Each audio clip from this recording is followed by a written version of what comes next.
നമസ്കാരം, ഹലോ ഡോക്ടറിലേക്ക് സ്വാഗതം. നമ്മളിന്ന് ചർച്ച ചെയ്യുന്നത് കുട്ടികളുടെ അലർജി രോഗങ്ങളും ഹോമിയോപ്പതി ചികിത്സയും എന്നുള്ളൊരു വിഷയത്തെക്കുറിച്ചാണ്.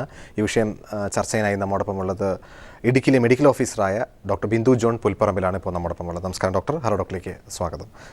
ഏതൊരു കാര്യം എടുത്താലും കുട്ടികളുടെ ഏതൊരു സ്കിൻ അലർജി എപ്പോഴും അമ്മമാർ പറയാറുണ്ട്, കുട്ടി ഇപ്പോൾ പുറത്തുപോയി കളിച്ചാലോ, എന്തെങ്കിലും സാധനത്തിൽ ചവിട്ടിയാലോ, മണ്ണിൽ ചവിട്ടിയാലോ, അല്ലെങ്കിൽ ഒരു പൊടി എടുത്താലോ, അല്ലെങ്കിൽ ഒന്ന് മഴ നനഞ്ഞാലോ, അല്ലെങ്കിൽ തലയിൽ കൂടി വെറുതെ ഒന്ന് കുളിക്കുമ്പോൾ പോലും തലയിൽ ആ കുട്ടി ഒന്ന് വെള്ളത്തിൽ കളിക്കുമ്പോൾ പോലും തലയിലൊന്ന് വെള്ളം വീണാലോ, എപ്പോഴും ഈ അലർജിയുടെ പ്രശ്നങ്ങൾ കുട്ടികളിൽ കൂടുതലായിട്ട് കാണപ്പെടാറുണ്ട് എന്ന് പലപ്പോഴും അമ്മമാർ പരാതി പറയാറുണ്ട്. അതിലേതെങ്കിലും അർത്ഥമുണ്ട് യഥാർത്ഥത്തിൽ കുട്ടികൾക്ക് അലർജി സംബന്ധമായിട്ടുള്ള പ്രശ്നങ്ങൾ കൂടുതലായിട്ട് കാണുന്നതിൽ?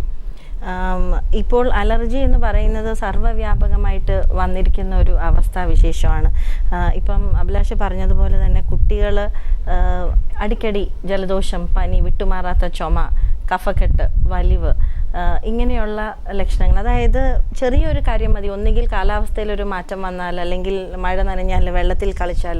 അപ്പോൾ ഇത് പലപ്പോഴും ഒരു ജലദോഷ പനിയായിട്ടോ ഒരു കഫക്കെട്ടായിട്ടോ ഒക്കെ വിട്ട് കളയാറാണ് പതിവ്. അവസ്ഥാവിശേഷത്തിൻ്റെ അർത്ഥം. അപ്പോൾ ഈ പുറമേ നിന്ന് അത് പൊടിയാകാം, പുകയാകാം, പൂമ്പൊടിയാകാം, അല്ലെങ്കിൽ നമ്മുടെ അന്തരീക്ഷത്തിലെ ഇപ്പം നമുക്കറിയാം പൊല്യൂഷൻ കാരണം, അല്ലെങ്കിൽ ഇപ്പം എക്സോസ്റ്റ് ആവാം, ഒന്നുമല്ല, ചിലപ്പോൾ വീട്ടിൽ വളർത്തുന്ന പെറ്റ്സ് മൂലമാകാം, അല്ലെങ്കിൽ ഒരു റൂമിൽ അധികം യൂസ് ചെയ്യാത്തൊരു റൂമിൽ കയറിയാൽ അവിടെയുള്ള കേർട്ടൻസ്, അല്ലെങ്കിൽ ബെഡ്ഷീറ്റ്, അല്ലെങ്കിൽ കാർപ്പറ്റ്, വീട്ടിനകത്തുള്ള ഇൻഡോർ പ്ലാന്റ്സ്, ഇതിൻ്റെയൊക്കെ ഒരു എക്സ്പോഷർ, അല്ലെങ്കിൽ കുട്ടി എവിടെ നിന്ന് കളിച്ചാലും ഈ അലർജി ഉള്ള കുട്ടിക്ക് സിംറ്റംസ് വരാം.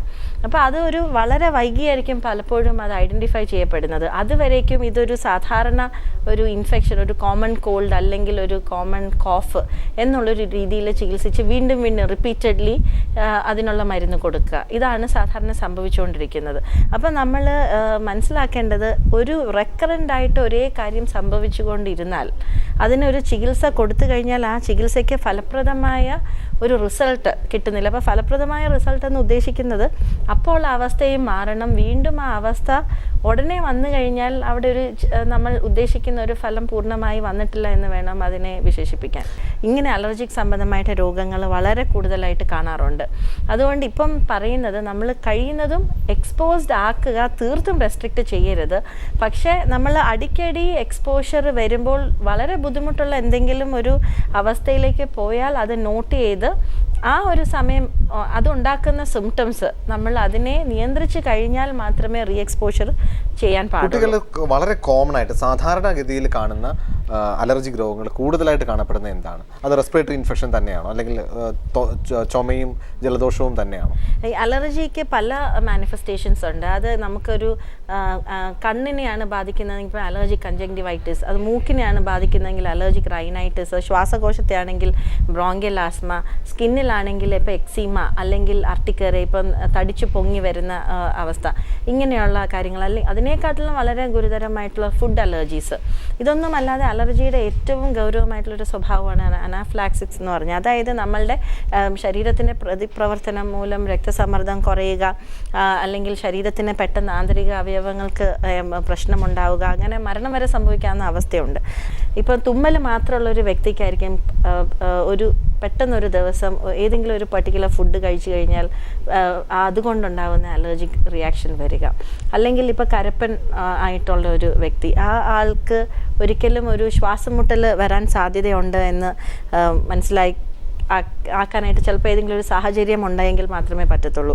അപ്പോൾ നമ്മൾ അതിന് ഒരു ഫാമിലി ഹിസ്റ്ററി അലർജി ഉണ്ട്, ഫസ്റ്റ് ഡിഗ്രി, അപ്പോൾ അച്ഛനോ അമ്മയ്ക്കോ അല്ലെങ്കിൽ സഹോദരങ്ങൾക്കോ, അല്ലെങ്കിൽ ഈവൻ മുത്തശ്ശൻ, മുത്തശ്ശി, അമ്മാവൻ, അങ്ങനെയുള്ള ബന്ധുക്കളിലൊക്കെ അലർജിയുടെ എന്തെങ്കിലുമൊക്കെ ഒരു സിംറ്റം ഉണ്ട് എങ്കിൽ നമ്മൾ ഇക്കാലത്ത് വളരെ കോഷ്യസ് ആയിട്ട് ഐഡൻറ്റിഫൈ ചെയ്യുകയും അതിന് കൃത്യമായ ഒരു ചികിത്സാവിധി തേടുകയും ചെയ്യണമെന്നുള്ളതാണ്. കാരണം പലപ്പോഴും നമുക്ക് ഈ ഫുഡിലുള്ള അഡിറ്റീവ്സ്, പ്രിസർവേറ്റീവ്സ്, അല്ലെങ്കിൽ ഇപ്പോൾ തന്നെ നമുക്കറിയാം ഫ്രൂട്ട്സിലും വെജിറ്റബിൾസിലും ഒക്കെ ഉള്ള കണ്ടാമിനേഷൻ, ഇങ്ങനെയുള്ള കാര്യങ്ങൾ, അല്ലെങ്കിൽ ഫാസ്റ്റ് ഫുഡ് യൂസ് ചെയ്യുമ്പോൾ അതിനകത്തുള്ള മയണീസോ അല്ലെങ്കിൽ സോസോ അങ്ങനെയുള്ള കാര്യങ്ങളൊക്കെ, അല്ലെങ്കിൽ ഹൈ പ്രോട്ടീൻ ആയിട്ടുള്ള മുട്ടയുടെ അംശം ഉണ്ടെങ്കിലോ, അല്ലെങ്കിൽ meet products, sea food, nuts, ഇങ്ങനെയുള്ള ഒരുപാട് കാര്യങ്ങൾ. അപ്പോഴാണ് നമ്മൾ എന്ത് ആണ് ഇതിന് കാരണമായിട്ടുള്ളതെന്ന് വീട്ടിൽ അമ്മയ്ക്ക് അല്ലെങ്കിൽ നമുക്ക് തന്നെ സ്വയം പരിശോധിക്കാം. നമുക്ക് കൃത്യമായിട്ട്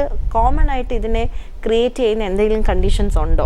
നമുക്ക് പൊടിയാണോ കാരണം, നമ്മൾ കഴിച്ച ആഹാരം ഇന്ന ഒരു ഭക്ഷണം കൊണ്ടാണോ, അല്ലെങ്കിൽ നമുക്ക് തണുപ്പുള്ളൊരു ദിവസമാണോ, അല്ലെങ്കിൽ നമ്മളൊരു പ്രത്യേക പ്രദേശത്ത് പോയിട്ട് വന്നപ്പോഴാണോ, അല്ലെങ്കിൽ ഉപയോഗിക്കാതെ ഇരുന്ന ഒരു ബുക്ക് എടുത്തപ്പോഴാണോ, അല്ലെങ്കിൽ ഒരു ഷെൽഫ് തുറന്നപ്പോഴാണോ, അല്ലെങ്കിൽ പെറ്റ്സ് ഉള്ള വീട്ടിൽ ചെന്നപ്പോഴാണോ, ഇങ്ങനെ ഒരുപാട് കാര്യങ്ങൾ നമുക്ക് പരിശോധിക്കാം. ശരിക്കും പറഞ്ഞാൽ സൂര്യന് താഴെ എന്തും അലർജി ഉണ്ടാക്കാം എന്നാണ് പറയുന്നത്. ഈവൻ സൂര്യപ്രകാശത്തിന് ഇപ്പം ശരിക്കും ഈ സമ്മർ സീസണിൽ അത് വളരെ പ്രസക്തമാണ്. കാരണം നമുക്ക് ഭയങ്കരമായിട്ട് ഹീറ്റ് എക്സ്പോഷർ വന്നാൽ, അല്ലെങ്കിൽ ഏകദേശം ഒരു 10 മണിക്ക് ശേഷം ആ വെയിൽ അടിക്കേണ്ടി വന്നു കഴിഞ്ഞാൽ, ഇപ്പം സൺ അലർജി അല്ലെങ്കിൽ സ്കിന്നിൽ സൺ അലർജി ഉണ്ടാക്കുന്ന വ്യക്തികൾക്ക് വളരെ ഗുരുതരമായിട്ടുള്ള ലക്ഷണങ്ങൾ ഉണ്ടായേക്കാം. പിഗ്മെൻറ്റേഷനും ഇച്ചിങ്ങും പിന്നെ നിറവ്യത്യാസവും ഒക്കെ വന്നേക്കാം. അപ്പോൾ ഇതെല്ലാം അലർജിയുടെ വിവിധ മുഖങ്ങളാണ്.